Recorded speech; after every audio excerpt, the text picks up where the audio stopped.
નમસ્કાર દર્શક મિત્રો, પ્રાઉડ તાપી ન્યૂઝમાં આપ સૌનું સ્વાગત છે। તાપી જિલ્લા વન વિભાગ અને એનજીઓની કરુણા અભિયાન અંતર્ગત બેઠક યોજાઈ। તાપી જિલ્લા નાયબ વન રક્ષકના અધ્યક્ષ સ્થાને જિલ્લાના એનજીઓ અને જીવદયા પ્રેમીઓ સહિત વન વિભાગના અધિકારીઓ સાથે બેઠક યોજવામાં આવી હતી અને આગામી ઉત્તરાયણ દરમિયાન કરુણા અભિયાન દ્વારા પક્ષીઓના બચાવના મુખ્ય મુદ્દા અંગે વિચારણા કરવામાં આવી હતી। તાપી જિલ્લા કલેક્ટર શ્રી ડોક્ટર વિપિન ગર્ગની વિશેષ ઉપસ્થિતિમાં દક્ષિણાપથ વિવિધલક્ષી વિદ્યાલય વ્યારા ખાતે કલા મહાકુંભ 2024ની જિલ્લા કક્ષાની ઉજવણી કરવામાં આવી હતી।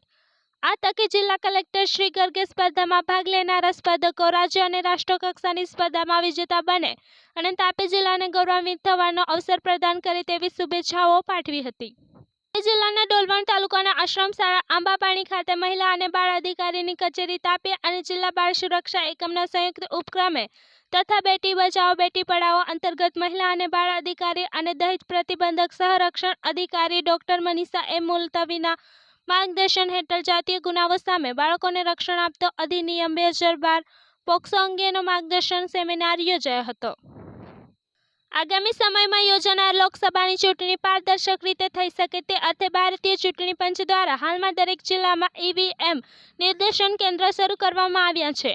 તાપી જિલ્લામાં દરેક મામલતદાર કચેરીના જનસેવા કેન્દ્ર ખાતે એટલે કે જિલ્લાના કુલ 6 મામલતદાર કચેરી તથા કલેક્ટર કચેરી ખાતે એક ઈવીએમ કેન્દ્ર તૈયાર કરવાની સાથે 5 મોબાઈલ વાન દ્વારા ગ્રામ્ય કક્ષાએ માર્ગદર્શન આપવામાં આવી રહ્યું છે। તાપી જિલ્લાના સોનગઢ અને ઉચ્છલ પોલીસ સ્ટેશન વિસ્તારમાંથી એસઓજી ટીમ દ્વારા ગેરકાયદેસર રીતે ગેસ રિફિલિંગ કરતા 3 આરોપીઓને ઝડપી પાડ્યા હતા। પોલીસે ગેરકાયદેસર રીતે ગેસ રિફિલિંગ કરતા સબીર હારૂન મંસૂરી તથા આશાબેન નિમેશ પટેલ તથા તેજાબ રામલાલ ગુર્જર એમ મળી કુલ 3 આરોપીઓને ઝડપી પાડ્યા હતા તેમજ રિફિલિંગ પાઇપ અને મોટર સહિતનો મુદ્દામાલ જપ્ત કરવામાં આવ્યો હતો। સોનગઢ અને ઉચ્છલ પોલીસ મથકે આ અંગેનો ગુનો નોંધી આગળની કાર્યવાહી હાથ ધરવામાં આવી છે।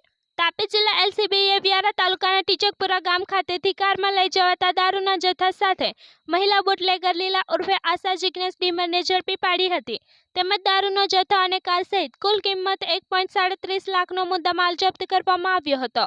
વ્યારા પોલીસ મથકે આ અંગેનો ગુનો નોંધી આગળની કાર્યવાહી હાથ ધરવામાં આવી છે। Bureau report proud Tapi news Tapi.